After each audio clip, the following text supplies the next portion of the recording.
தோசையை ரவுண்டா சுடு. ஐயோ இது உடஞ்சிச்சு. இதுக்கு என்ன சொல்ல போறானோ ஓலவாய. ஏன் தோசை கிழிஞ்சு கிழிஞ்சு இருக்கு? ரவுண்டா வராதா? தோசை ரெட்டாவே இல்ல, நல்லா ரெட்டா எடுத்துட்டு வா. ஒரு கேரட் தோசை, ஒரு ஆனியன் தோசை, ஒண்ணு பொடி தோசை, ஒரு முட்டை தோசை. சரிம்மா. எரும மாட்டுக்கு எக்கோ பத்தியா?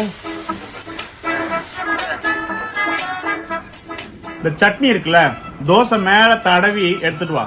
சட்னி தோசை திருப்பி போடாத, அப்படியே எடுத்துட்டு வா. தடி தோசை ஊத்தாப்பம் ஒண்ணு.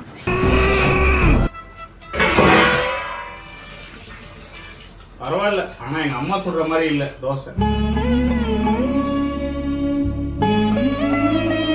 இவனை கொன்னுடலாமா?